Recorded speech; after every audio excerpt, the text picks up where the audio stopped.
Hey, bonjour tout le monde. Merci d'être présent pour cette première édition du séminaire sur les mathématiques de l'apprentissage machine. Je connais quelques-uns d'entre vous, mais je vais quand même expliquer un peu ce que j'ai en tête avec ça. C'est donc un séminaire sur les mathématiques de l'apprentissage machine. On entend parler beaucoup de ce domaine-là à Montréal en particulier. On sait qu'il y a beaucoup de financement ces temps-ci. Je me suis dit que ça pourrait être intéressant de manière complémentaire à l'offre qui est offerte déjà par l'université, par l'ETS en apprentissage machine dans le département de log-TI notamment, de démarrer un séminaire très informel sur des aspects plus mathématiques. Donc, même si on va parler d'apprentissage machine, je vais essayer de prendre des sujets qui vont nous permettre de faire des maths. Okay? Donc, ça va être un peu complémentaire. Je répète, c'est très informel, c'est-à-dire que je n'ai pas la prétention que ce soit un cours ou que ce soit rien d'autre qu'une discussion collective si vous en avez envie sur ces sujets-là. Et je dis aussi, je ne suis pas un expert en apprentissage machine. Donc, j'apprends, peut-être comme vous, j'apprends certaines choses, mais il y a évidemment des choses que je ne connais peu ou pas. Ces remarques étant faites, c'est une première semaine, donc c'est une semaine d'introduction. Ce que j'avais pensé faire pour la première rencontre, c'était de parler de ce qu'on appelle des réseaux profonds de neurones. Donc, c'est un outil qui est très à la mode, donc en vogue en apprentissage machine. Et pour la première partie de la conférence aujourd'hui, on va simplement présenter de manière assez générale le fonctionnement de ces réseaux-là. À tout moment, vous m'arrêtez. Comme j'ai dit, c'est informel, donc vous pouvez m'arrêter s'il y a des questions, des commentaires ou autres. Ça vous va? OK. Donc, on va commencer avec un exemple un peu classique qui va justifier l'utilisation ou, disons, la création de ce qu'on appelle un réseau de neurones. Juste une tâche simple, la tâche de classifier donc, automatiquement des chiffres qui sont manuscrits. Si vous regardez un humain normalement incapable de, à partir d'un certain âge, de regarder n'importe quel de ces chiffres-là et de dire avec une très grande précision si c'est un 0, si c'est un 1, si c'est un 2, et ainsi de suite. Donc, il n'y a aucun des nombres là-dedans qui peut nous poser problème, même si on regarde par exemple le 5 ici, il est un peu bizarre. On pourrait dire à la limite, ça pourrait peut-être être un 6, mais dans la vaste majorité des cas, un œil humain est capable de rapidement effectuer cette tâche-là. Si on voulait demander à une machine de faire la même chose, donc un ordinateur, un programme de classifier ces chiffres écrits à la main correctement, on pourrait difficilement lui donner des instructions directes à cet algorithme-là. Lui dire, par exemple, bon, pour retrouver un 2, ça va te prendre une boucle, après ça, prendre une autre boucle qui continue comme ça. Après ça, si tu veux faire un 8, ça prend deux espèces de cercles qui sont connectés au centre. Si on essayait d'expliquer cette manière-là, je pense qu'on va tous convenir que ça deviendrait extrêmement difficile. C'est quoi une boucle? C'est quoi une ligne diagonale? C'est quoi l'idée de se connecter au centre? Donc, de définir ça aussi précisément qu'on aurait besoin de le faire pour un ordi, ce serait très difficile. Et donc, c'est là où entre en jeu l'apprentissage machine. Donc, l'apprentissage machine, c'est essentiellement l'idée qu'on va donner des outils à l'algorithme pour apprendre par lui-même. Donc, au lieu de lui dire un 2, c'est telle affaire, on va l'organiser pour qu'il puisse lui-même apprendre à distinguer un 2 d'un 3, d'un 4, d'un 5, sans lui dire directement pourquoi un 2 est un 2 ou pourquoi un 3 est un 3, et ainsi de suite. Okay. Donc, c'est une définition très sommaire. Le modèle humain derrière le réseau de neurones, c'est un réseau de neurones. Donc, dans nos têtes, ça fonctionne de cette manière-là. On a des neurones, donc avec des dendrites, des axones, il y a des synapses qui les connectent ensemble. Et ces neurones-là, donc, peuvent être plus ou moins activés, dépendamment du signal électrique qui s'y rend, et sont interconnectés. Donc, c'est comme ça que ça fonctionne. En gros, évidemment, ce n'est pas du tout précis ce que je raconte là, mais c'est essentiellement des tas de neurones qui sont connectés les uns avec les autres. On voudrait donc faire la même chose. On voudrait créer un ensemble, un système de neurones qui sont reliés entre eux et qui peuvent transmettre un signal qui est plus ou moins actif. C'est l'idée de base derrière la réalisation d'un réseau de neurones. Avant de montrer ce que ça donne, à quoi ça ressemble un réseau de neurones, peut-être un exemple d'application concret. Donc, un exemple concret, la reconnaissance d'images. Donc, nous, dans notre tâche, c'était aussi la reconnaissance d'images, c'était distinguer Donc, parmi 10 catégories, il y avait la catégorie des 0, des 1, des 2, ainsi de suite. Il y a le ImageNet, qui est une compétition, en fait, de reconnaissance d'images. Il y a 14 millions d'images dans ImageNet qui sont classées sous 1000 étiquettes. Donc, au lieu d'en avoir 10 comme avec les chiffres, il y en a 1000. On a une mythe, un bateau, un scooter, un léopard parmi les 1000 catégories. Et donc, il y a 14 millions d'images. Les 14 millions d'images sont associées à l'une ou l'autre des 1000 catégories. Et après ça, on fixe un sous-ensemble de ces images-là. Par exemple, on peut prendre, je ne sais pas, peut-être 1 million ou, disons, 100 000 images pour entraîner un réseau, un système, à essayer de reconnaître correctement. Après ça, il y a un test sur les autres. Et donc, il y a certaines manières de procéder qui fonctionnent mieux que d'autres. Et là, on voit, par exemple, le résultat pour la mythe, pour le bateau, pour le scooter et le léopard. Donc, ça peut être très, très efficace pour ce genre de tâches-là. Revenons à l'idée du réseau profond de neurones. Donc, comme on le dit, on veut essayer de calquer le modèle du cerveau humain. Et donc, on peut imaginer, donc c'est un graphe, on peut imaginer chacun des cercles ou chacun des nœuds comme un neurone. Et ils sont tous reliés entre eux. Okay? Ils sont reliés entre eux par donc des signaux. Et chacun de ces neurones-là peut être plus ou moins activé. Donc, dans un premier coup d'œil à un réseau de neurones, on imagine chacun de ces points-là comme étant plus ou moins activé. Il peut être à 0, il peut être à 1 ou entre les deux. On imagine que selon ce qui se propage à travers le réseau, l'intensité de chacun des neurones, l'activation de chacun des neurones peut être modifiée. C'est l'idée de base. L'information va circuler de cette manière-là dans un réseau qu'on appelle feed-forward. L'idée, c'est qu'on va donner en entrée un influx, donc on va appeler ça une donnée d'entraînement, qui va activer la première couche d'entrée. Cette couche d'entrée-là va être propagée à une première couche ici, ou après ça peut-être une deuxième, une troisième, selon une mécanique assez très claire qu'on va voir tout de suite après, jusqu'à arriver à une couche de sortie. Donc, un signal d'entrée qui se propage, donc qui part d'ici, qui est diffusé dans une première couche, vers la première couche diffusée vers la deuxième, qui se propage vers la troisième et finalement jusqu'à la sortie. Comment est-ce que ce réseau-là est structuré plus précisément? Bien, à chaque neurone, donc, il va avoir ce qu'on appelle un billet. Et là, je vous avertis tout de suite, malheureusement, on doit baigner dans une soupe d'indices quand on présente un réseau de neurones. Il va y avoir des indices, des J, des K, des L partout. En général, J et K vont être des indices pour parler au sein d'une même couche pour identifier un neurone, donc le JM neurone d'une certaine couche. L, donc l'indice supérieur, L, c'est pour indiquer la couche, donc c'est layer en anglais. L1, 2, 3, 4, ainsi de suite. Donc, il va y avoir ces indices-là. Si vous êtes un peu mélangé par les indices, laissez-les de côté parce qu'ils sont là pour faire les calculs précisément, mais on n'en a pas besoin de s'y attarder trop pour la compréhension. Quand on sera rendu au calcul, on devrait être un peu plus précis, là. Donc, à chaque neurone, il y a un biais, c'est-à-dire une espèce d'activation de base. On peut dire, par exemple, que ce neurone-là, je voudrais qu'à la base, il y ait un biais de 0,5. Qu'est-ce que ça veut dire 0,5? Absolument rien, mais on peut associer à chacun des neurones un biais qu'on va appeler B indice J pour dire le JM neurone de la couche L a le biais B. Ça va? Après ça, chaque connexion entre deux neurones, donc entre chaque deux neurones de couches consécutives, il existe une connexion. Cette connexion-là peut être plus ou moins prévalente, elle peut être plus ou moins active, et ça, c'est représenté par un poids. Est-ce que le lien entre, par exemple, ce neurone-là et ce neurone-là est fort? Bien, ça va dépendre de la valeur qu'on associe au poids, qui part donc de ce neurone-là et qui va jusqu'ici. Donc, on imagine qu'il y a un biais à l'intérieur de chaque neurone, il y a un biais.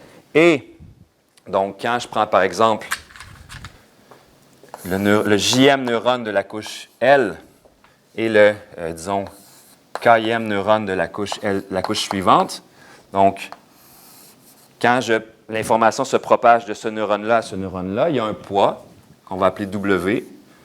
Donc, la notation est la suivante. Pour parler du poids qui rentre dans la couche L plus 1, on va donner l'indice L plus 1 ici.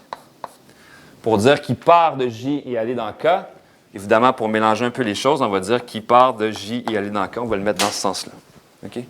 C'est juste pour une représentation matricielle de ces poids-là. C'est plus pratique d'écrire les choses de cette manière-là. Ce qui se passe finalement, si vous voulez voir les choses de manière vectorielle, si vous voulez voir chaque couche comme un vecteur avec un certain nombre d'entrées, par exemple, ici, il y aurait un vecteur avec 3 entrées, ici, il y aurait 5 entrées, et ainsi de suite. Vous pouvez voir donc, l'information qui passe d'une couche à l'autre comme des applications de R3 dans R5, dans R5, dans R5 jusqu'à R2. On va voir plus précisément comment complètement l'information se transmet, mais c'est presque linéaire. Okay, c'est presque linéaire. Finalement, donc, pour continuer la notation, le petit L ici, qui va de 1 jusqu'à grand L, c'est le nombre de couches qu'il y a dans le réseau. Donc ici, il y aurait grand L, vaudrait 1, 2, 3, 4 et 5. Et finalement, A, indice J, indice L, c'est l'activation, donc c'est la puissance du signal dans le JM neurone de la couche L. Est-ce que ça va jusque-là? Des questions là-dessus? On y reviendra au besoin, parce que c'est sûr que parfois la notation est un peu lourde, on ne peut pas y échapper. Donc, comment est-ce qu'on calcule cette activation-là du neurone? Bien, ce qu'on fait, c'est qu'on calcule d'abord de manière affine ce qui est entré dans le neurone, ce qu'on va appeler la préactivation. Okay, donc, si je retourne à la page précédente et que je prends, par exemple, ce neurone-là ici, je veux savoir quelle va être l'activation de ce neurone-là. Bien, dans la couche précédente, il y a des activations. Okay, chacun des neurones a été activé. Et ce qu'on va faire, c'est qu'on va prendre, par exemple, l'activation de ce neurone-là. On va multiplier par le poids qui relie ce neurone-là à ce neurone-là, et on va le garder. On va faire la même chose avec celui-là ici. On prend l'activation du deuxième, on multiplie par le poids qui relie le deuxième à celui-là ici, et on additionne ça. Ça nous fait une somme qui va être du type, on va avoir, par exemple, si je prends le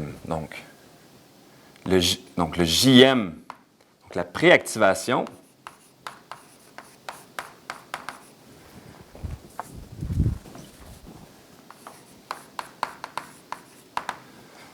la préactivation du JM neurone de la couche L. Pour l'obtenir, on va faire la chose suivante. On va passer à la couche précédente. Donc, on va prendre, par exemple, le premier neurone, l'activation du premier neurone de la couche précédente, donc L-1, et on va multiplier par le poids qui relie ce neurone-là à ce neurone-là. Donc, ce poids-là, on l'écrit de la manière suivante, WL, ça rentre dans le neurone J, donc J1.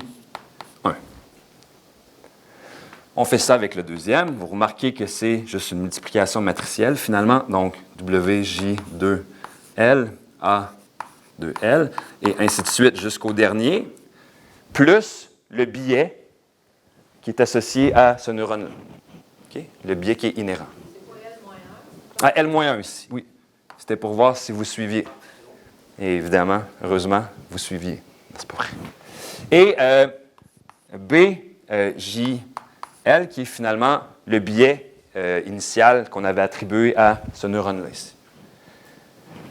Ça, c'est ce qu'on appelle la préactivation. Ce n'est pas ça exactement l'activation du neurone ici. Ça va être ce qui va entrer dans une fonction qui va finir par activer le neurone. Mais est-ce que ça, c'est clair, ce qui rentre dans le neurone? Okay. Évidemment, on pourrait l'écrire d'un point de vue matriciel. On pourrait voir la matrice. Donc, pour chacune des couches, la matrice des poids qui passe à la couche suivante, c'est une matrice qui agit sur le vecteur des activations. Et donc, on peut tout écrire ça de manière matricielle. Je trouve que pour une première présentation, moi, ça me paraissait trop abstrait et on comprenait moins le détail de la mécanique. Je retourne. Donc, de manière matricielle, c'est ça. Quand on a pris la préactivation, c'est ce qui est dans l'argument de la fonction sigma, on a une fonction qu'on appelle une fonction d'activation. Donc, ici, je prends la sigmoïde. C'est la fonction qui à x associe 1 sur 1 plus exponentielle de moins x. C'est cette fonction-ci. Ce qu'elle va faire, c'est qu'elle va prendre cette préactivation-là et elle va l'évaluer pour obtenir un nombre qui est entre 0 et 1. Cette fonction-là, elle est bornée entre 0 et 1. Et donc, plus la préactivation est grande, plus le neurone va avoir une activation qui est près de 1. Plus la préactivation elle est grande dans le négatif, plus le neurone va prendre une valeur qui est près de 0. Et donc, avec une fonction comme celle-là, on peut vraiment voir chacun des neurones de notre réseau comme ayant une valeur entre 0 et 1. On peut donc évaluer, entre autres, les neurones de la couche de sortie comme étant une valeur probabiliste. Est-ce que c'est clair jusque-là? C'est une fonction d'activation typique pour une première présentation. Il y en a vraiment plein d'autres. Une des qualités de cette fonction-là, entre autres choses, elle est non linéaire, parce que jusqu'à maintenant, tout ce qu'on a fait, c'était des transformations affines. On a fait une transformation linéaire plus un terme ici. Si on avait pris une activation qui était linéaire ou juste pas d'activation du tout, notre réseau au complet, tout ce qu'il ferait, c'est une composition de fonctions affines, ça serait une transformation affine. Il y a un tas de phénomènes naturels qu'on cherche à modéliser qui ne sont pas linéaires. Et donc, il faut introduire d'une certaine manière une non-linéarité pour espérer pouvoir approcher ces phénomènes-là, sans trop complexifier le modèle. Un des autres avantages, et on le verra plus tard, de la fonction d'activation sigmoïde, c'est que c'est une fonction qui est lisse. Et donc, éventuellement, on va introduire des notions de calcul. Et pour utiliser donc, les notions classiques de calcul différentiel, c'est pratique que la fonction ici soit dérivable. Okay. Une fonction d'activation par définition, est-ce que ça doit être continu nécessairement? Ou Pas nécessairement, absolument pas. Je veux dire, il y a des fonctions, il y a d'autres fonctions. Celle qu'on voit vraiment souvent, c'est le Rectified Linear Unit, qui est la fonction qui prend 0 lorsque l'argument est négatif et qui prend juste x à partir de 0. Et donc ça, c'est pas borné. Il y a une non-linéaire, c'est pas lisse, c'est pas dérivable ici, mais ça fait très bien le travail à plusieurs égards dans les applications. c'est pas toujours borné en 0 et 1? Non. Ici, c'est pratique dans l'exemple de classification des chiffres, puisque dans notre couche de sortie, on va avoir quoi? On va avoir 10 neurones qui vont représenter chacun des chiffres et on va se dire, bien, notre réseau, idéalement, va nous donner une probabilité que ce qui était en entrée, donc était un 0, un 1, un 2. On va interpréter chacune des activations de la couche de sortie comme la probabilité que nous fournit le réseau que le chiffre en entrée soit 1, 2 ou 3 ou 4 ou ainsi de suite. Ça dépend. Non, tu n'es pas obligé. C'est pas obligé d'être comme ça. C'est pas obligé d'être borné. Par contre, quand c'est pas borné, il y a d'autres problèmes. On pourra en discuter dans d'autres rencontres, mais ici, c'est pratique que ça soit borné. Donc, si on veut être plus précis mathématiquement, le modèle complet, c'est une fonction qui part de Rn et qui va dans Rn. Où Rn, donc n est le nombre de neurones de la couche d'entrée et m le nombre de neurones de la couche de sortie. Ça va pour ça? On vient d'en parler. Il y a des questions structurelles qui se posent. Pourquoi, dans l'exemple initial de classification des chiffres, on comprend que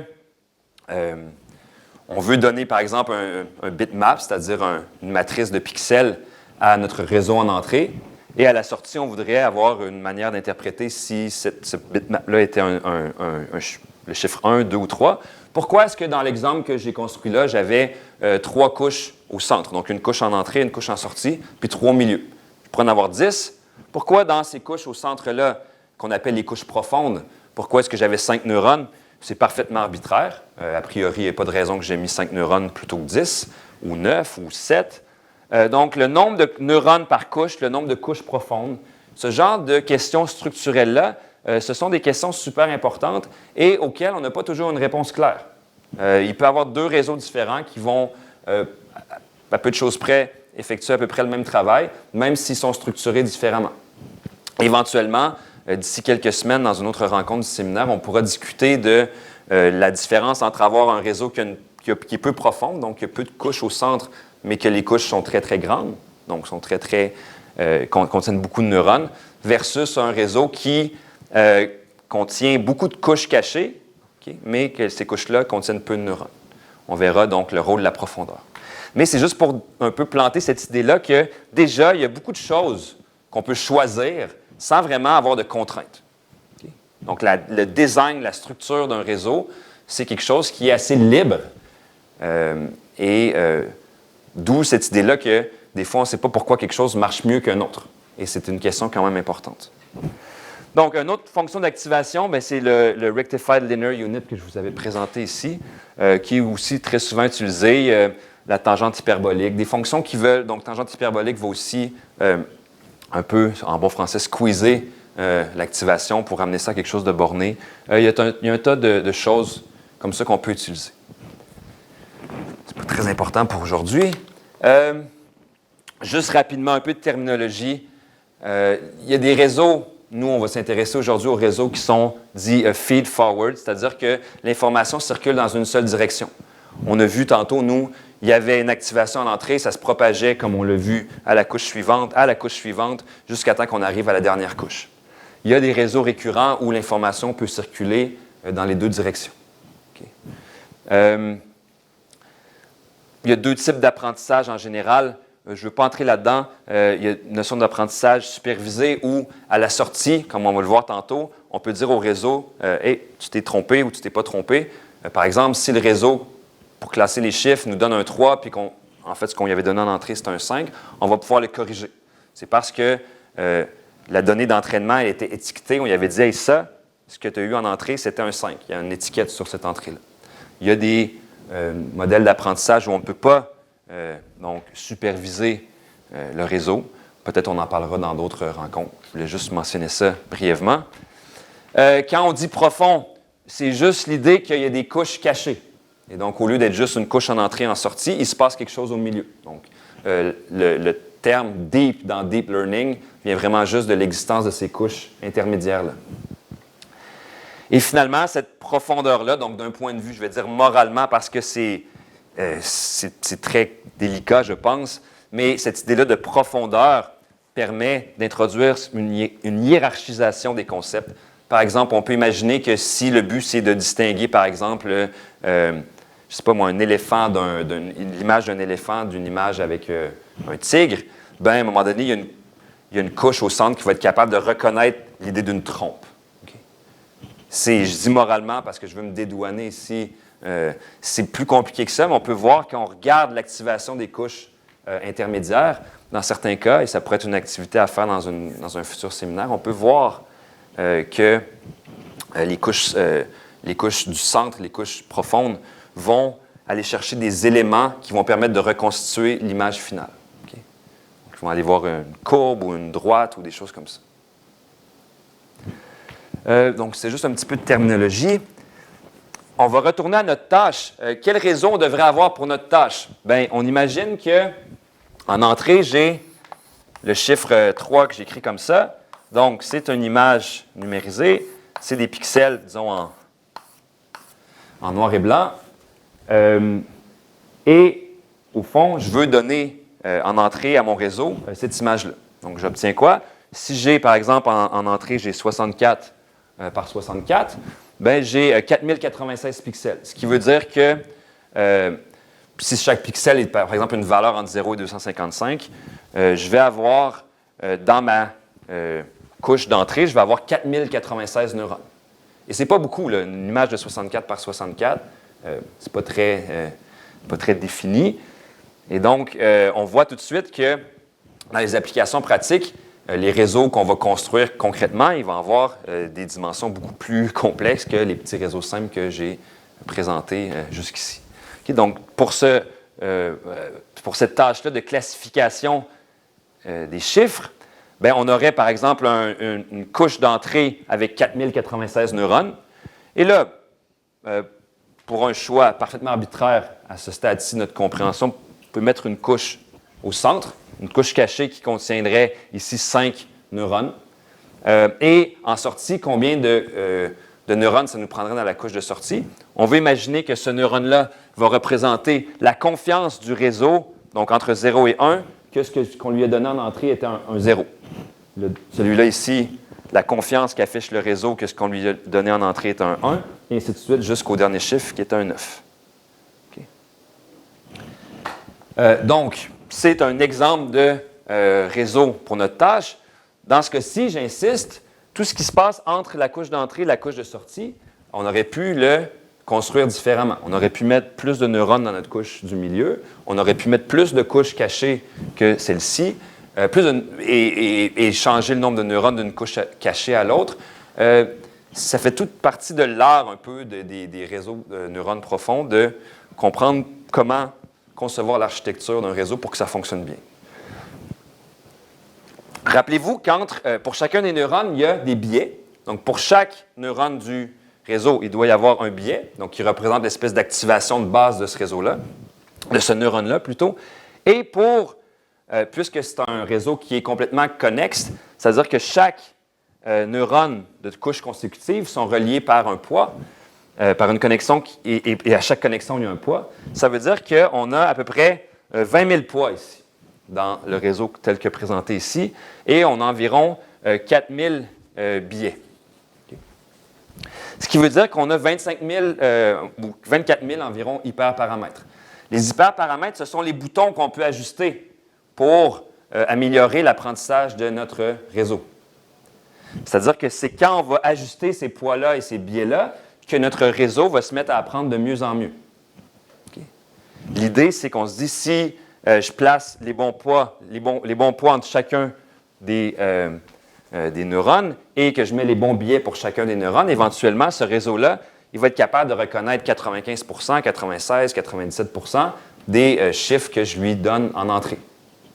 Donc, vraiment, il faut imaginer un réseau de neurones comme une grosse machine avec 25 000 boutons. Chacun des boutons, c'est une roulette où on joue sur le poids de la connexion entre deux neurones et aussi sur le biais de chacun des neurones. Et là, on va donner quelque chose en entrée. On va dire, ben, tu t'es un peu planté, laisse-moi jouer un peu avec les boutons, les 25 000 boutons, réessaye-toi, puis ainsi de suite.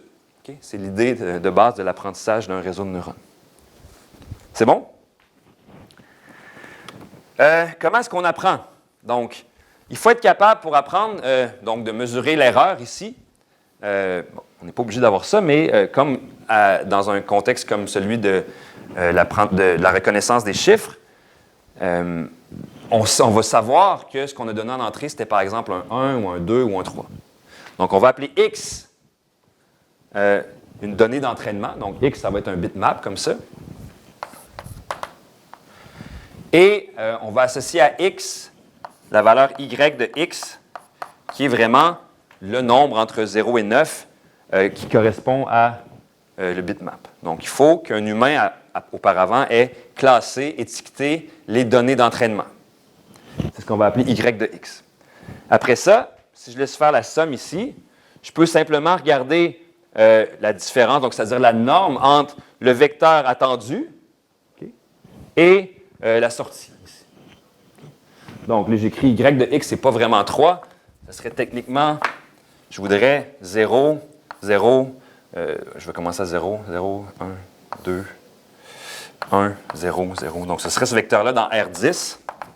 OK? Et il y a juste un 1 ici pour indiquer que ce à quoi on s'attend, c'est que le réseau nous ait produit un 3. Okay? Probabilité complète d'avoir un 3 et 0 partout ailleurs. Et donc, on a un vecteur dans R10. AL, c'est le vecteur de sortie produit par notre réseau. On peut prendre la norme de ce vecteur-là. Plus cette norme-là est grande, plus ce que le réseau a produit en sortie est loin de ce à quoi on s'attendait. Et là, on peut décider de faire la moyenne de ces erreurs-là sur toutes les données d'entraînement. Ici, N, c'est la quantité de données d'entraînement qu'on a prévues. C'est ce qu'on appelle une fonction de coût.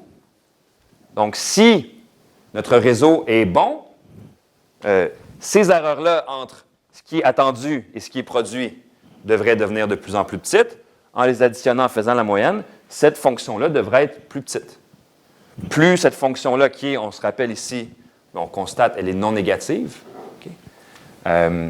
Plus cette fonction-là est petite, plus efficace est notre réseau. Donc, on veut minimiser cette fonction-là. On pourrait changer de norme. J'ai pris la norme euclidienne ici. Je ne sais pas vraiment en quoi ça nous aiderait ici de changer de norme. Peut-être qu'il y a des contextes. Dans ce contexte-ci, c'est très naturel. J'ai mis L2 ici, j'aurais juste dû, pour pas... C'est vraiment la baisse. Oui, mais c'est la norme euclidienne. Est-ce que c'est clair pour la notion de fonction de coût? Okay, cette fonction-là mesure l'efficacité d'un réseau. Plus elle est grande, moins le réseau fonctionne bien. Donc, notre but, c'est de modifier les boutons. Donc, ici, j'écris qu'elle dépend de W et de B, mais en réalité, c'est une fonction de 25 000 hyperparamètres, 25 000 variables. Okay, ça ne me tentait pas de tous les écrire.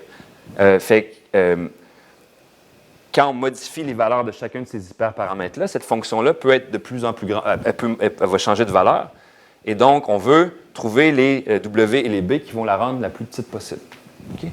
On veut donc trouver un minimum, idéalement absolu, de cette fonction-là. Est-ce que ça va pour ça? C'est comme le principe des moindres carrés, là, quand on Oui. constate. Là. Oui. Est-ce qu'il y a un principe de maximum de vraisemblance qui peut être équivalent aussi? Pour ce type-là, quand on... Il y a différentes fonctions de coût. Ce n'est pas toujours celle-là. Ici, on fait simplement prendre la plus classique, parce qu'on voit ça d'un point de vue vectoriel. La sortie est là. Mais il y a log likelihood qui est utilisé aussi des fois. Il y a vraiment différents types. Et j'avais prévu dans d'autres présentations parler de, par exemple, qu'est-ce que ça change si on change la fonction de coût. Okay? Mais oui, c'est vraiment pas toujours celle-là qui est utilisée.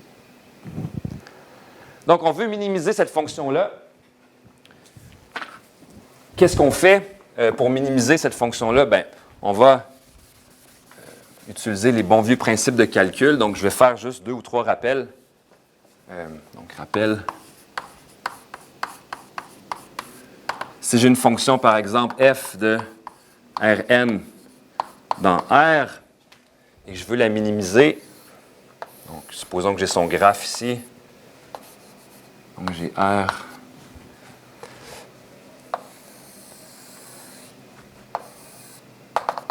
Supposons que j'ai le graphe de la fonction et que là, je commence un point. Est-ce que j'ai des craies de couleur ici? Oui.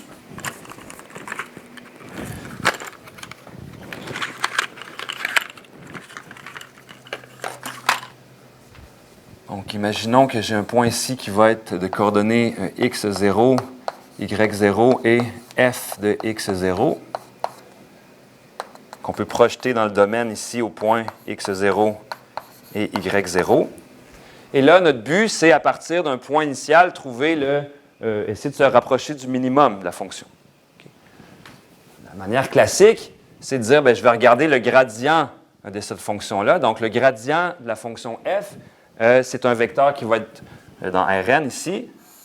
Il va pointer dans la direction d'accroissement maximal de la fonction. Donc, si on se déplace dans la direction opposée à ce vecteur-là, donc ici, j'ai le vecteur gradient de f évalué en x0 et y0, bien, la manière la plus naïve, en fait, de se rapprocher du minimum, c'est de dire, je vais me déplacer dans la direction opposée, je vais partir de là, je vais faire une certaine distance dans la direction opposée de celle de la croissance maximale. Et donc, je vais avoir un point ici qui va être le point x1, y1. On va avoir itéré une fois. C'est simplement x0, y0 moins état fois le gradient de f en x0, y0. Et état, c'est une constante plus grande que 0, qui est une espèce de pas pour se déplacer, un taux d'apprentissage, si on veut. Okay? Et donc là, en prenant cette règle-là, ce qui va se passer, c'est que je vais partir d'ici, je vais avoir un deuxième point. Donc, j'ai ce point-là ici, x1, y1. Et là, je me retrouve où? Je suis rendu ici. Je n'ai pas encore trouvé mon minimum, mais je m'en suis rapproché idéalement. Et si je continue cette itération-là, après plusieurs itérations, si tout se passe bien, et on n'embarquera pas dans les détails parce que vous doutez bien qu'on peut rester coincé dans un minimum local, il peut y avoir des oscillations, il peut y avoir de l'overshoot, on peut trop se déplacer. Donc, il peut y avoir tout un tas de problèmes qui ne sont pas l'objet de notre exposé aujourd'hui, mais disons de manière naïve, c'est une bonne idée d'essayer cette approche-là. C'est ce qu'on va essayer de faire aujourd'hui. On peut le faire parce que la fonction d'activation, entre autres, donc tout ce qu'on a conçu jusqu'à maintenant, ce sont des fonctions qui sont lisses. Et donc, on va pouvoir donner un sens très naturellement au gradient, aux dérivés partiels et ces choses-là. Oui? Une descente de gradient standard, est-ce que ce pas de l'état, est-ce que c'est un paramètre que tu donnes? Oui, c'est un autre choix. Donc, dans l'implémentation d'un réseau de neurones, il faut choisir ce pas-là. Il y a des implémentations où ce pas-là, il est fixe. Il y a des implémentations où lorsqu'on est rendu assez loin dans notre itération, il va changer dynamiquement. Ça en fait partie encore des choses qu'on doit choisir. Et parfois, en le changeant, en le modifiant, ça va mieux ou ça va moins bien. Et c'est toute la beauté, je pense, des réseaux de neurones. Pourquoi, quand on joue sur ces paramètres-là, ça va mieux? Des fois, ce n'est pas clair. Okay? Mais ça fait partie des autres options, disons, de conception ou d'architecture sur lesquelles on a un certain contrôle. On n'est pas capable d'expliquer pourquoi. Ben non, c'est ça, exact. Pourquoi ça marche mieux? Ben ça marche mieux, on le voit bien, on l'essaye, parce que c'est quelque chose de très, très pratique, ça marche mieux, on l'essaye. Mais pourquoi? Bien, c'est entre autres un des objectifs du séminaire que j'aimerais faire sur certains aspects. On est capable de fixer, disons, un aspect d'un réseau de neurones et de dire, bien là, par exemple, si j'initialise les paramètres avec une telle distribution statistique, qu'est-ce que ça va me donner sur les... Par exemple, ce qui peut arriver souvent, c'est que les gradients deviennent trop grands ou trop petits, puis là, quand on essaie, imagine que ça, c'est trop petit ou c'est trop grand. Mais si c'est trop grand, je vais me déplacer un peu partout. Si c'est trop petit, je ne bougerai plus. Donc ça, c'est des choses qu'on essaye d'éviter. Et entre autres choses, l'initialisation des hyperparamètres, des poids, des biais, est-ce qu'on les met tous à 0 au début ou on les met selon quelle distribution statistique? Ça, ce sont des choses qui vont jouer sur ces problèmes-là. Et à la fin du semestre, j'aimerais ça parler de ça, si on s'y rend. Okay. Donc, notre but, c'est de minimiser cette fonction de coût-là avec cette approche-là. Bon, en faisant exactement ce que je viens de faire, mais dans le contexte. Donc, les variables de notre fonction de coût, elle dépend des WK et des BJ. Quand on les entraîne, bien, on se déplace de manière itérative selon cette manière-là. Okay? C'est exactement la même chose que j'ai écrite là, mais composante par composante. Ça va? Donc, le nombre étant, on l'appelle taux d'apprentissage. Bon, j'en parle brièvement. Comme on a conçu jusqu'à maintenant la fonction de coût, il faudrait balayer toutes les données d'entraînement. Supposons que j'ai 10 000 images de chiffres. La fonction de coût, je l'ai conçue pour qu'on essaie chacune des données d'entraînement. Donc, il faudrait essayer ça avec les 10 000 chiffres qu'on a étiquetés pour l'entraînement. Parfois, c'est trop quand on a des millions d'entrées. Fait que ce qu'on fait, c'est qu'on se dit qu'en moyenne, la fonction d'erreur sur un sous-ensemble aléatoire des données d'entraînement va produire un gradient qui est à peu près pareil à si je l'avais fait sur tout l'ensemble des données d'entraînement. C'est ce qu'on appelle simplement la descente stochastique. Au lieu de prendre toutes les données, on prend ce qu'on appelle une mini-batch. Et là, on calcule la fonction d'erreur sur cette mini-batch-là et on fait l'hypothèse que le gradient qu'on aurait calculé sur toutes les données est à peu près pareil à celui qu'on obtient sur le sous-ensemble. C'est juste ça l'idée de descente stochastique de gradient. Donc, mini-groupe ou mini-batch, au lieu d'avoir donc toutes les données, on en a un nombre fini de 1 à m, qui est plus petit idéalement que celui que j'avais au départ. Et on fait exactement les mêmes choses, puis ça nous donne des règles assez similaires pour procéder à l'itération. Je ne vais pas aller trop loin dans les détails, ce n'est pas super important ici. Ça va? OK.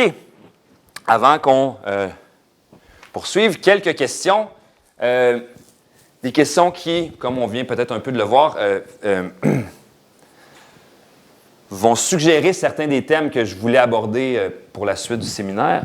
Un premier thème, c'est est-ce que c'est une bonne idée d'espérer qu'une telle construction approxime n'importe quelle fonction de la nature? Par exemple, j'ai une fonction nature qui dit peu importe le bitmap avec un chiffre décrit dessus que je fournis, bien, il y a un nombre, il y a un chiffre qui correspond. Donc, c'est une fonction qui part de R dans R dimension 4096 dans R10. C'est ça qu'on essaie d'imiter. Est-ce que la fonction qui, elle, le fait parfaitement, elle appartient à une classe de fonctions que le trésor peut approximer?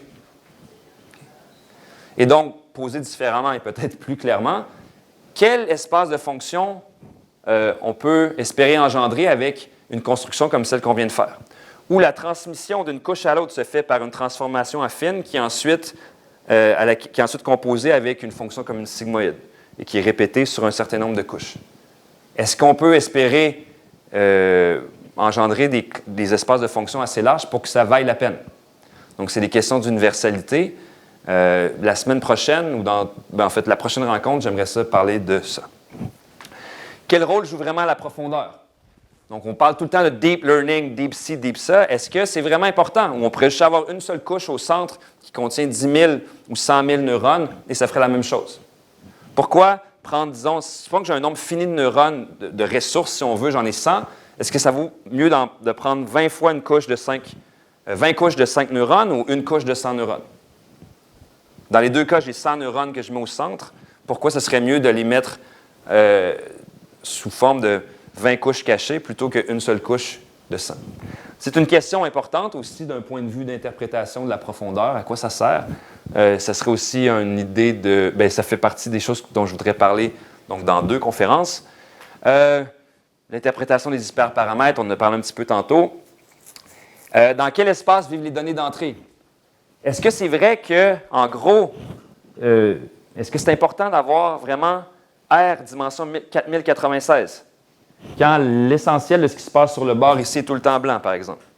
En réalité, si on représentait l'ensemble des données d'entraînement où il y a un chiffre décrit dans un bitmap comme ça, peut-être que l'essentiel de ces données d'entraînement-là vivent dans un espace de dimension beaucoup plus petit. Et donc, comment on fait pour prendre un espace de dimension 4096 et le réduire? Si on passait de 4096 à quelque chose de beaucoup plus petit, évidemment, avec une certaine perte, on aura toujours une perte, mais peut-être que ça peut simplifier beaucoup les calculs. Donc, au lieu d'avoir 4096 couches en entrée, on pourrait en avoir 1000 ou 500. Donc, il y a aussi, ces questions-là nous amènent à penser à la réduction de dimension. Il y a des techniques qui existent, l'analyse en composantes principales, et aussi il y a des techniques plus avancées différentes avec, par exemple, le Laplacien, qui nous permettent de faire de la réduction de dimension. Ce sont aussi des sujets que j'aimerais aborder pendant le semestre. Donc, j'ai pris juste cette page-là pour un peu présenter les autres sujets qui étaient au programme. Maintenant, revenons à ce qu'on veut faire. On veut minimiser notre fonction de coût. On voudrait se rendre là. On voudrait trouver la configuration des boutons, là, des biais puis des poids qui va faire en sorte que notre fonction de coût est minimale. Ce qui veut dire que notre réseau est rendu parfait ou presque pour classer les chiffres. Donc, ce qu'il faut faire, c'est qu'il faut calculer donc, le gradient. Et ce gradient-là, ben, c'est un vecteur qui contient, dans ce cas-ci, à peu près 25 000 entrées. Puisque c'est une fonction de combien de variables? Ben, c'est une fonction de autant de variables qu'on a d'hyperparamètres. On avait dit que c'était à peu près 25 000. Donc, il faut calculer des dérivées partielles 25 000 fois. On va être encore très naïf. Comment est-ce qu'on calcule une dérivée partielle? Bien, avec une espèce d'estimation comme ça. Je donne un petit accroissement dans la direction qui m'intéresse et j'approxime la dérivée partielle de cette manière-là. Donc, cette approche, qui est tout à fait louable parce qu'elle est naturelle et peut-être bien qu'un peu naïve, bien, il faudrait qu'on calcule ça. Pour chacun des paramètres, il faudrait évaluer la fonction de coût avec l'hyperparamètre qu'on est en train de modifier, plus un petit accroissement ici. Donc, pour pouvoir calculer cette dérivée partielle-là, une dérivée partielle, il faut retraverser le réseau au complet. Parce que pour pouvoir calculer ce coût-là, il faut voir la sortie que le réseau nous donne. Et là, c'est en fixant juste une donnée d'entraînement, et même pas 10. On imagine que là, je veux juste optimiser pour une donnée d'entraînement. C'est trop. Ça paraît trop. Ça paraît vraiment intense. Ça veut dire, pour chacun des 25 000 hyperparamètres, pour calculer ou estimer la dérivée partielle, je vais devoir retraverser le réseau complet. Et donc, 25 000 fois pour pouvoir faire une seule itération, pour me rapprocher de mon minimum. On peut voir ici que calculatoirement, ça semble être un peu lourd. Donc, pour éviter de devoir faire autant de traversées du réseau à chaque itération pour approcher notre minimum qu'on a d'hyperparamètres, il y a une solution qui est celle de la propagation arrière. Donc, en anglais, de backpropagation. C'est une série d'équations qui nous permettent de grandement diminuer la complexité calculatoire de cette approche-là. Okay.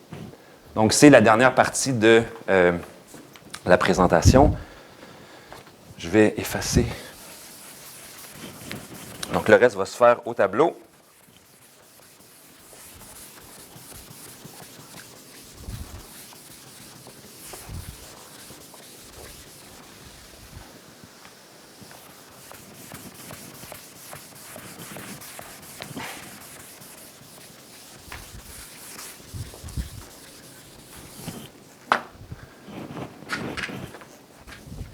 Donc, propagation arrière, ou rétropropagation, je pense qu'on dit aussi.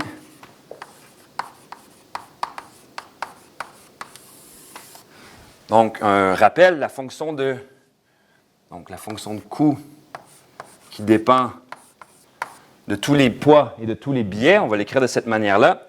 Et on va simplement considérer qu'on veut la minimiser avec une seule donnée d'entraînement. Donc, on va considérer une demi. Après ça, puisqu'on va pouvoir les additionner, ça ne sera pas un problème. Okay. Donc, on a Y de X, qui est la sortie attendue, moins A, donc l'activation de la couche grand L, je rappelle que c'est la couche finale, la couche de sortie. C'est l'index de la couche de sortie du réseau. Et je vais mettre un petit X ici pour dire que l'activation à la sortie dépend de la donnée d'entraînement. Quand je fournis une donnée d'entraînement à mon réseau, j'obtiens ceci. Et donc là, on prend la norme euclidienne au carré. Donc, ça va être la fonction de coût qu'on va utiliser. Je vais rappeler ce qu'on appelait la notion de préactivation. Donc,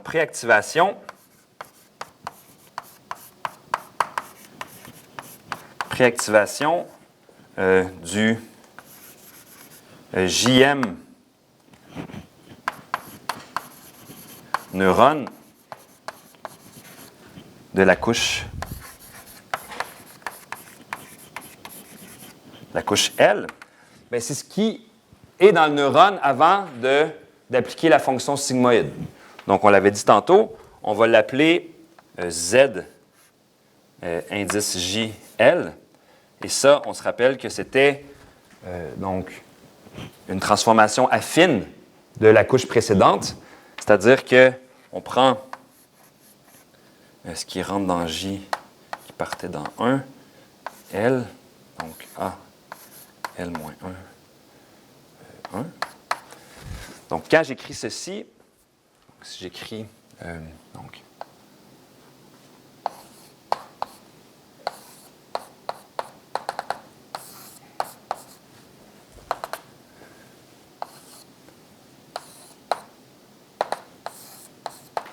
je m'intéresse à ce qui rentre dans J, donc le JM neurone de la couche L, c'est celui-là qui nous intéresse présentement, de manière abstraite. La préactivation, donc ce qu'on note ZJL de ce neurone-là, ça va être tout ce qui rentre dans ça. Donc ici, on a l'activation du premier neurone de la couche précédente, donc l'activation du premier neurone de la couche précédente, multiplié par le poids ici qui correspond à ce lien-là. Je vais en écrire quelques autres jusqu'à, disons, W, J, K, L de A, K, L moins 1. Et finalement, le dernier terme, une fois qu'on a fait cette multiplication matricielle-là, le dernier terme, c'est le biais associé à ce neurone-là. Donc, c'est B, J, L.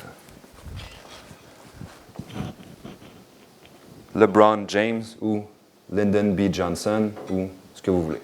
Okay. Donc ça va être important, ça va être la préactivation. On va se servir de ça. Est-ce que ça va pour ça? OK, donc notre but, je rappelle, c'est de trouver une manière de calculer les dérivées partielles. On n'a pas le choix, hein, on veut faire une descente de gradient. On voudrait calculer ces dérivées partielles-là, mais d'une manière plus efficace. Donc, ce qu'on va commencer par faire, c'est regarder ce qui se passe quand j'introduis une petite perturbation de la préactivation. Donc, on introduit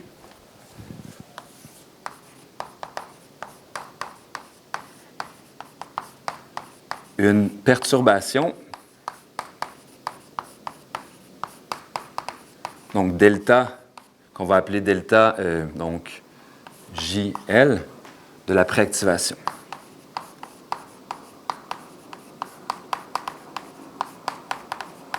Ce que je veux dire par là, c'est qu'au lieu d'avoir la préactivation ZJL, je vais la perturber par un facteur comme ça ici. Okay. Fait que je bouge un petit peu. Par Taylor, qu'est-ce qu'on va obtenir? Bien, c'est que si je regarde la fonction de coût évaluée, donc après ma perturbation, c'est-à-dire en ZJL plus delta JL, moins la fonction de coût que j'avais au départ, évaluée juste en ZJL, bien, par Taylor, c'est quoi cette quantité-là?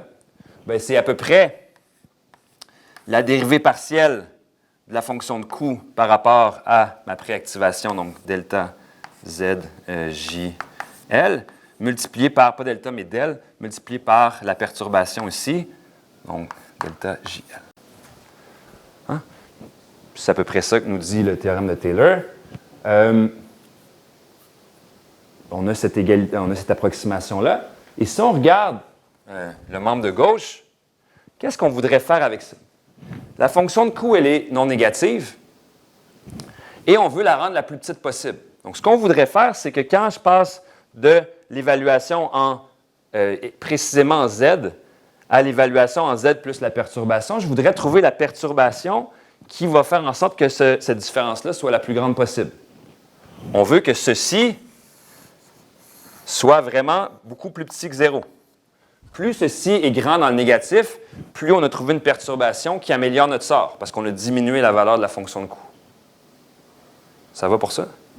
Donc, on veut diminuer ceci.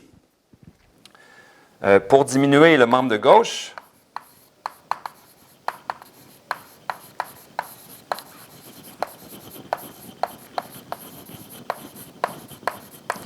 bien, il y a un peu deux manières de voir ça. On dit que c'est à peu près égal à ce qu'il y a ici.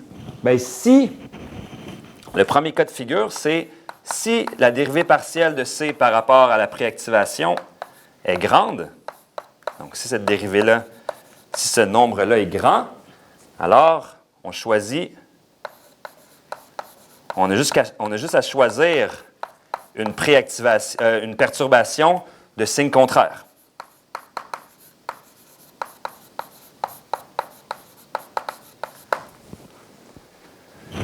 Hein, si ce terme-là est grand, bien, pour rendre ceci grand dans le négatif, je prends une perturbation ici qui est juste de signe différent. Et là, j'optimise beaucoup ma fonction, je minimise beaucoup ma fonction de coût. Donc, dans un sens, c'est possible de beaucoup s'améliorer quand cette dérivée-là, elle est grande. Par contre, si cette dérivée-là, elle est petite, je ne peux rien faire. Évidemment, je peux prendre une perturbation qui est grande ici, mais ça, ça ne nous aidera pas. Okay? Donc, si ceci est petit, si del C sur del Z est petit, on peut dire que le neurone est déjà, dans un certain sens, optimal. C'est-à-dire qu'il n'y a pas moyen vraiment de le perturber pour qu'il contribue à l'amélioration de notre cause. Si on le perturbe, même si on le perturbe, on ne fera pas un grand changement, on ne pourra pas beaucoup diminuer notre fonction de coût. Ça a du sens? Évidemment, je dis petit, grand, il faudrait quantifier ça, mais ça justifie au moins la définition suivante. Définition. Donc, l'erreur du JM neurone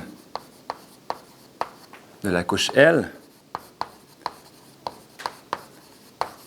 est, on va simplement le définir comme delta JL. On va le définir comme cette dérivée partielle-là. Del C sur del Z JL.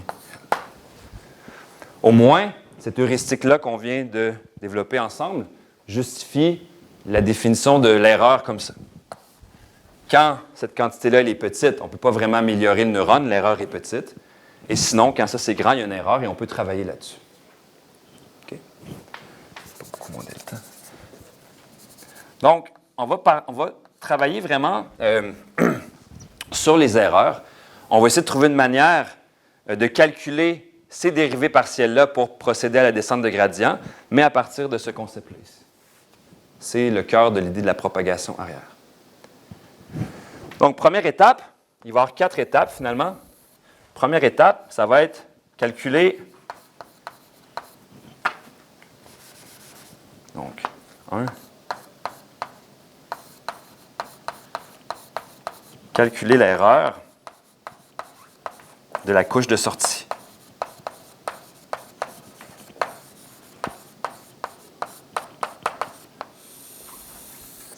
La couche de sortie, on se rappelle que son indice, c'est grand L. Ça va jusque-là? Donc, ce qu'on va faire, on va le calculer simplement directement. Donc, si je prends la dérivée partielle de C par rapport au JM neurones de la couche L, bien, on peut voir, en fait, juste par la règle de la chaîne, on peut voir C comme une fonction qui dépend de l'activation à la sortie, puis l'activation, elle, dépend de la préactivation. D'accord? L'activation ici, c'est simplement la fonction sigma qui est appliquée à ce terme-là, la sigmoïde. Et donc, ici, par la règle de la chaîne, on a simplement que c'est égal à la dérivée partielle de C par rapport à la JM activation de la couche L multipliée par la dérivée de sigma en JL.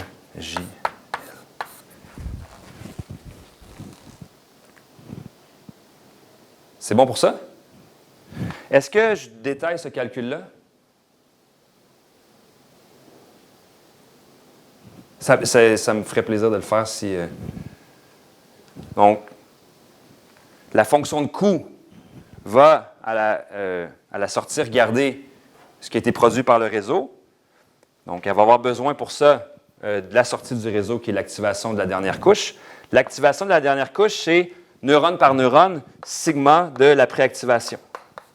Puis la préactivation, si vous en avez besoin, elle est écrite ici. C'est ce qui rentre dans un neurone avant qu'on l'envoie à la fonction sigmoïde. Avec la règle de la chaîne, on obtient ça. Donc, je vais effacer ça ici. Peut-être que je vais effacer ça, en fait. Qu'est-ce que c'est que ce terme-là ici? C'est la dérivée partielle de la fonction de coût par rapport à la préactivation du JM neurone de la couche L. C'est exactement ce qu'on a défini comme étant l'erreur de ce neurone-là. C'est la chose qui, lorsqu'elle est grande, on peut espérer améliorer le neurone, et lorsqu'elle est petite, ben, le neurone est assez optimal. Donc, je vais réécrire cette équation-là en remplaçant ceci par delta. Et je vais obtenir une première équation. Donc, je vais avoir delta de la couche grand L. Donc, l'erreur du JM neurone de la couche finale. Cette erreur-là, on peut la calculer en prenant quoi? En prenant la dérivée partielle de la fonction de coût par rapport à l'activation du neurone correspondant, donc AJL, multiplié par la dérivée sigma prime évaluée en ZJL. Et ce sera donc la première équation de la propagation arrière, BP1.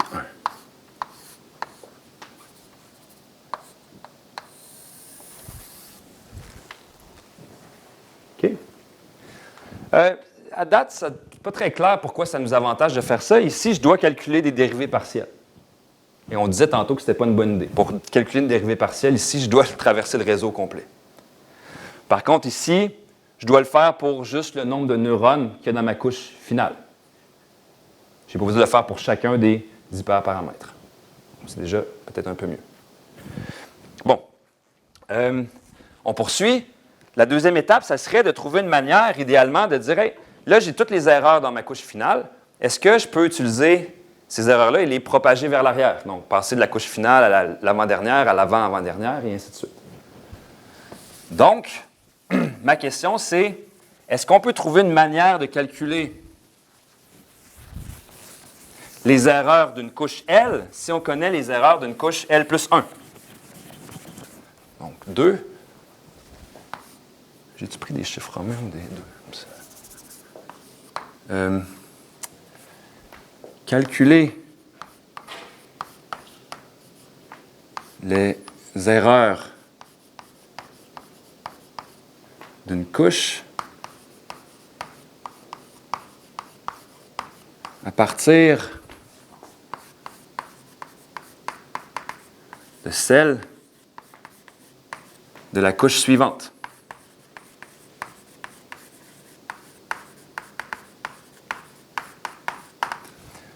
Ce serait bien, ça. Parce que là, on a trouvé une manière de calculer les erreurs de la couche finale. Et si je peux trouver une manière d'exprimer les erreurs d'une couche L en fonction de celle de la couche qui suivent. Je vais pouvoir prendre celle de la couche L, passer à L-1, ensuite passer de L-1 à L-2, et ainsi de suite jusqu'à l'entrée. C'est propagé vers l'arrière.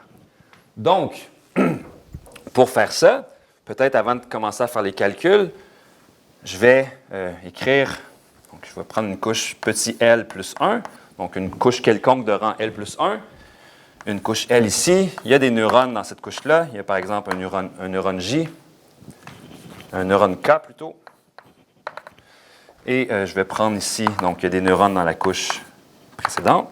Et là, mon but, en présumant que je connais les erreurs de cette couche-là, est-ce que je peux trouver les erreurs de cette couche-là? Donc, je vais voir la fonction de coût ici comme dépendant de... J'aime pas faire ça, mais je sais que dans les cours de calcul, vous faites ces arbres-là. Et je vais le faire aussi si je donne le cours de maths 165. Mais je vais voir la fonction C de coût qui dépend des différentes préactivations de la couche L plus 1, donc Z1 de L plus 1 jusqu'à ZK de L plus 1. Okay. Je vais voir la fonction de coût qui dépend de ces variables de préactivation de la couche ici de rang L plus 1. Et chacune de ces préactivations-là peut potentiellement recevoir de quelque chose d'un neurone de la couche précédente. Et donc, chacune de ces choses-là ici va dépendre de quoi? Donc, Z1 ici dépend de Z1 de L jusqu'à ZJ de L et Z1 de L. C'est comme ça qu'on va regarder la dépendance fonctionnelle de la fonction C. Et là, je vais écrire la règle de la chaîne pour une fonction comme ça.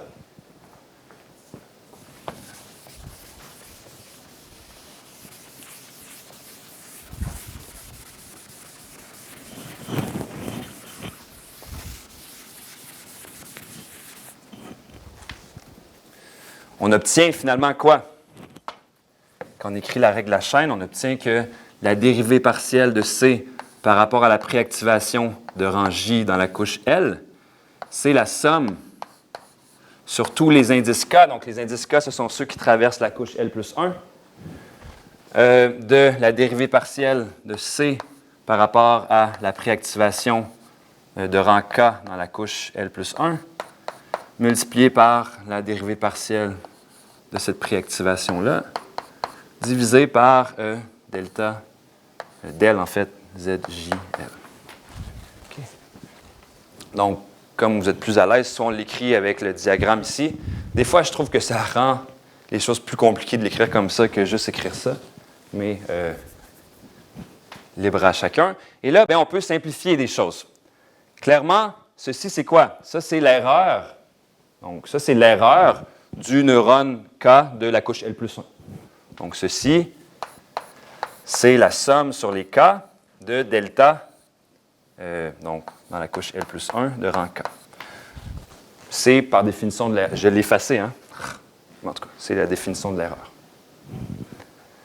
Ceci, c'est la dérivée partielle, donc, de la préactivation de la couche L plus 1 par rapport à la préactivation de la couche précédente.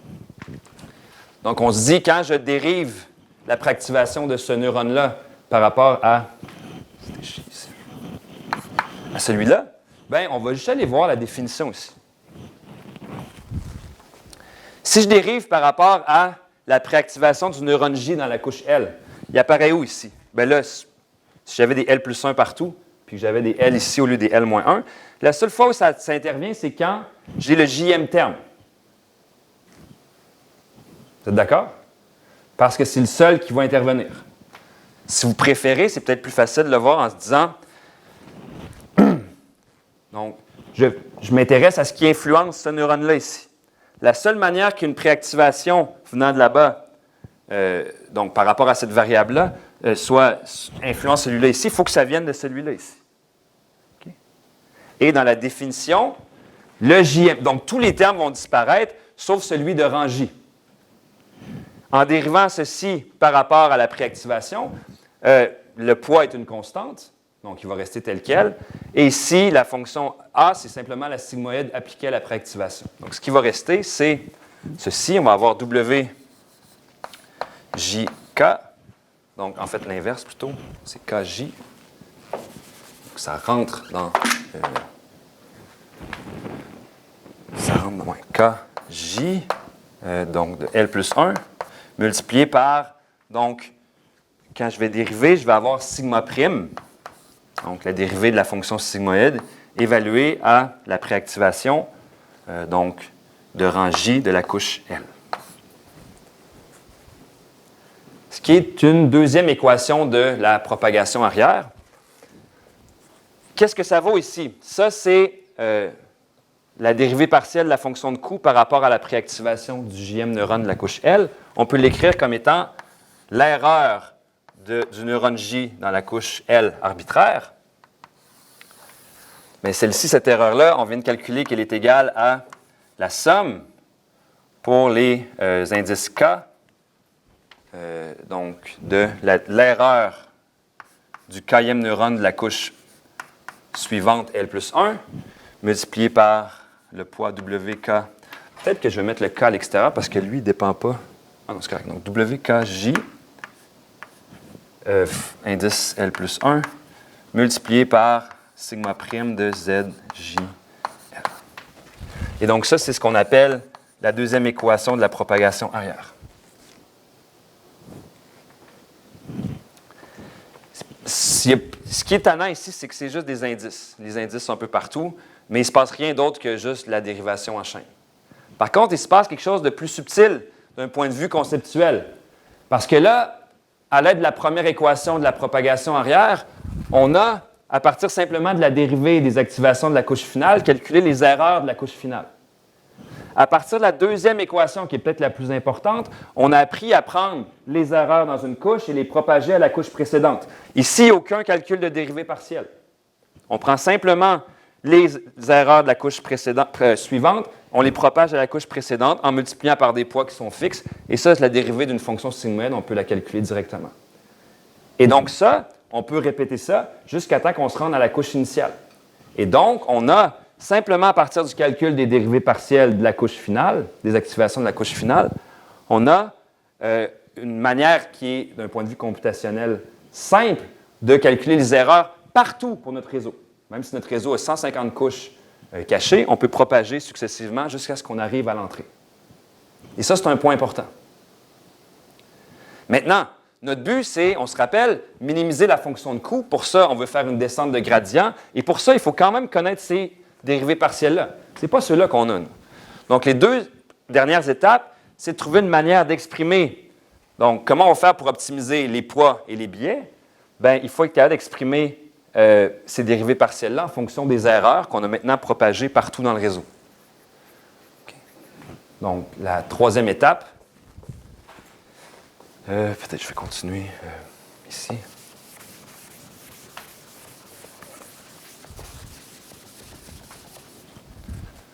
Donc, la troisième étape, donc exprimer donc, la dérivée partielle de la fonction de coût par rapport au biais du JM neurone de la couche L en fonction des deltas. De delta JL.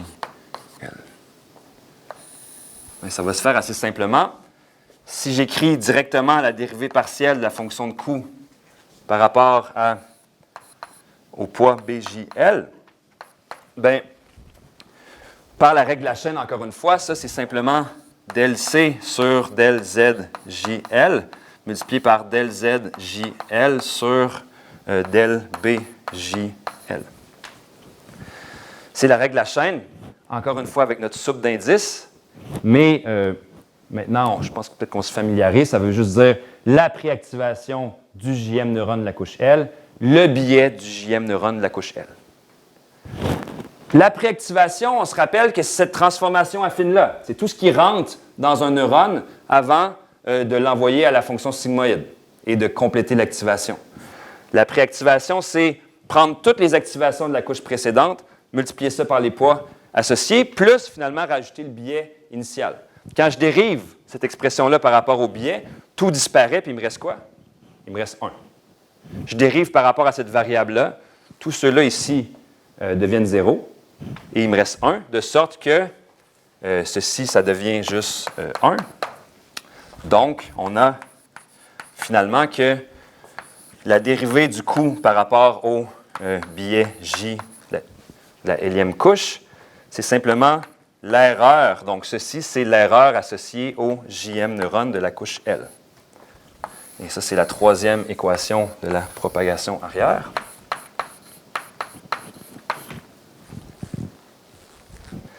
Ça va bien, là? On a pris les dérivés des activations avec l'équation 1 et on a pu trouver les erreurs de la couche de sortie. Avec l'équation 2, on a pu propager successivement toutes les erreurs pour les avoir pour chacun des neurones de notre réseau. Avec l'équation 3, on vient de se rendre compte que finalement, les dérivés partiels de la fonction de coût par rapport au biais, c'est précisément ça, les erreurs. Il reste juste à espérer trouver une expression du même type pour les dérivés partiels par rapport au poids. Et lorsqu'on aura ça, on va pouvoir procéder à la descente de gradient. Et donc, il reste une chose à faire.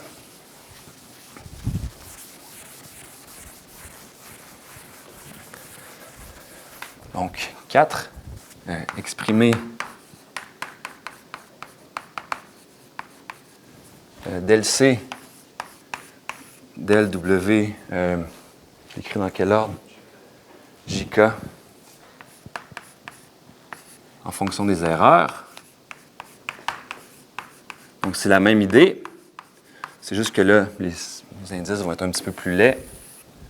Encore une fois, je vais voir si j'écris del C sur del W, J, K et L. Donc, ça veut dire le poids du lien qui relie le Kème neurone de la couche L-1 au Jème neurone de la couche L. Okay? Ils sont fixés, J et K ici. Et donc, pour appliquer la règle de la chaîne, je vais devoir faire une somme.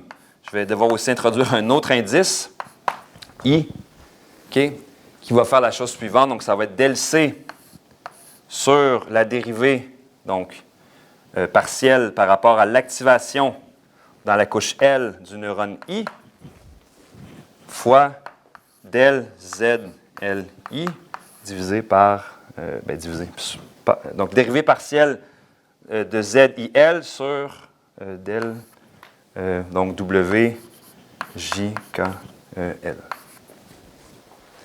C'est appliquer la règle de la chaîne, encore une fois, à cette dérivée partielle-là. Je ne ferai pas le petit tableau, là. On s'en tire avec ça. On va juste étudier cette expression-là ici.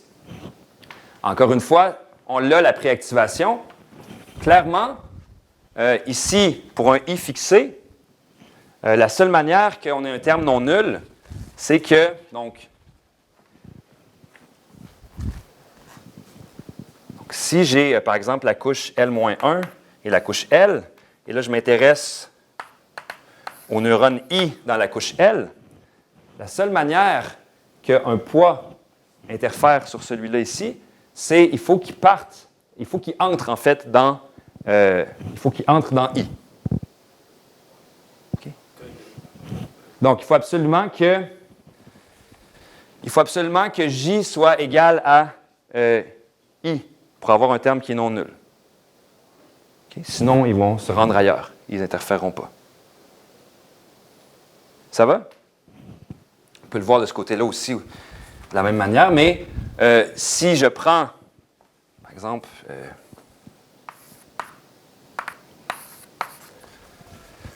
c'est pas ici le I en fait. Le I. Oui, c'est ça. Donc, le lien, pour qu'il rentre influencer ce neurone-là, il faut évidemment qu'il pointe vers ce neurone-là. Ce lien-là ici ne nous intéresse pas du tout. Donc, pour qu'on ait un terme qui est non nul ici, il faut que le rang du neurone d'entrée corresponde à I. Et ce rang-là, c'est K. Okay. Donc, ceci égale 0 si K est différent de I. Okay. Donc, pour tous les I qui ne sont pas K, ceci donne, ce qu'on additionne, c'est 0.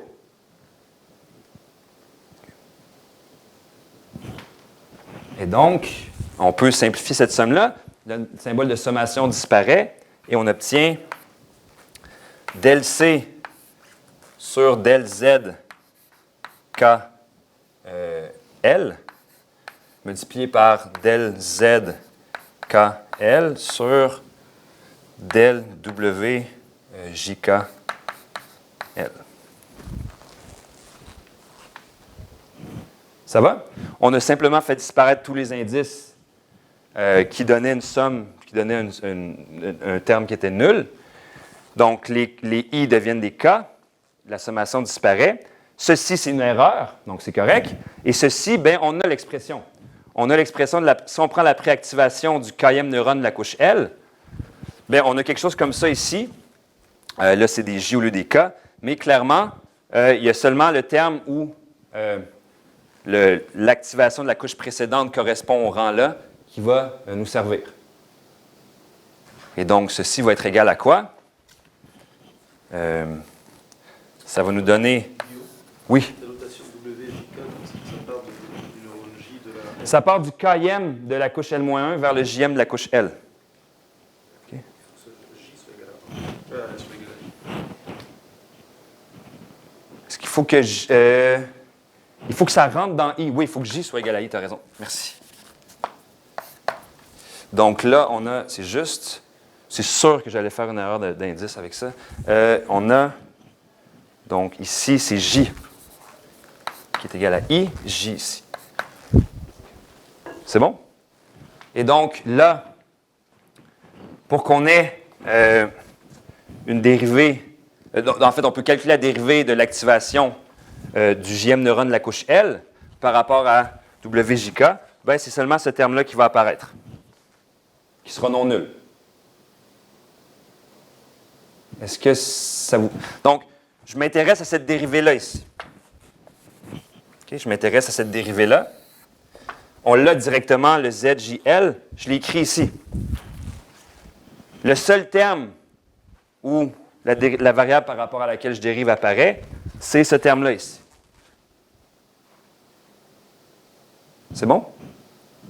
Donc, on va avoir finalement notre dernière équation.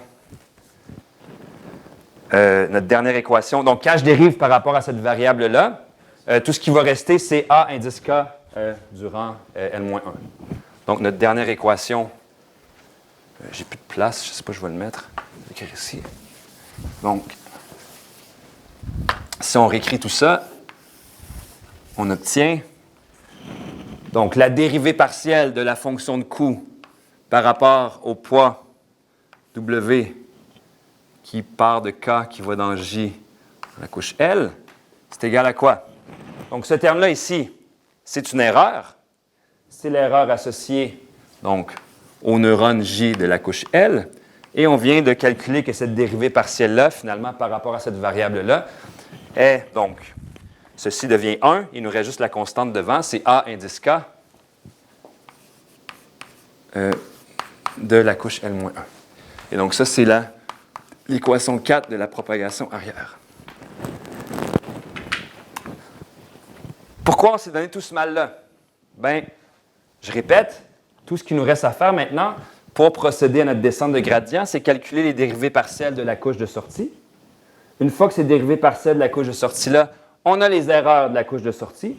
Avec l'équation numéro 2, on propage toutes les erreurs d'une couche à l'autre jusqu'à la première couche. Avec l'équation 3, on se sert de ces erreurs-là pour calculer les dérivées partielles par rapport à tous les biais du réseau directement. Et grâce à l'équation 4, on calcule les dérivées partielles par rapport à tous les poids du réseau directement. Et donc, au lieu de devoir calculer, de traverser le réseau 25 000 fois ou 30 000 fois si on a 30 000 hyperparamètres, il s'agit simplement de calculer des dérivées partielles pour le nombre de couches qu'on a à la sortie. Et donc, ça simplifie énormément le calcul. Je pense qu'historiquement, c'est, disons, la découverte de cette technique-là qui a permis la résurgence des réseaux neuronaux qui n'étaient peut-être pas profonds dans ce temps-là, ou en tout cas des réseaux de neurones au milieu des années 80. Donc, à cette époque-là, cette découverte-là, combinée avec donc la puissance de calcul du milieu des années 80, permettait enfin de faire des choses raisonnables avec des réseaux de neurones, donc d'un point de vue pratique. Alors qu'avant, sans la propagation arrière et avec des machines plus ou moins performantes, c'était difficile d'implémenter ces idées-là, qui étaient claires en théorie, pour en faire quelque chose de pratique. Donc, normalement, si je ne me suis pas trompé, ça devrait être à peu près ça. Il faut qu'il y ait un indice de raté à quelque part, non? Ça a l'air pas super. En tout cas, à un indice près, ça a l'air à peu près ça. Ou à une commutation de multiplication près, mais c'est ça. Donc, ça termine pour aujourd'hui. Je pense que c'est l'heure aussi. Ça termine pour aujourd'hui, oui. Puis, c'est ça. Je me disais que pour la prochaine rencontre, maintenant qu'on a un peu les mains dans l'idée de ce que c'est qu'un réseau de neurones, on pourrait s'attaquer à une question théorique, mais quand même essentielle d'un point de vue, disons, plus philosophique. C'est quoi la classe de fonctions ou l'espace des fonctions qu'on peut espérer approcher, et qu'est-ce que ça veut dire approcher avec des réseaux comme ça? Est-ce qu'il y a des fonctions qu'un réseau de neurones est incapable d'approcher? Il y a des fonctions raisonnables qui pourraient représenter une tâche qu'on essaierait de faire à un réseau de neurones. Et là, se dire, sais-tu quoi, cette tâche-là, tu ne peux même pas espérer la faire avec une telle précision, puisque le réseau de neurones ne peut pas faire ça. Donc, pour aborder la question de la puissance expressive des réseaux de neurones, il faudra faire... Donc, on va faire peut-être quelques petites explorations mathématiques, mais ça serait l'idée du prochain séminaire. Donc, pour le moment, c'est fini pour aujourd'hui. Si on veut réviser nos notes, est-ce qu'il y a moyen d'évaluer? Oui, je vais mettre ça sur le site web. Sur mon site, je vais mettre les slides ou les diapositives. Et si ça fonctionne bien et que je n'ai pas trop honte de moi, je vais peut-être aussi mettre la vidéo, OK, pour les collègues qui ne sont pas venus. Fait que je vous tiendrai au courant. Bon, c'est tout. Ça fait plaisir. Merci. Peut-être qu'on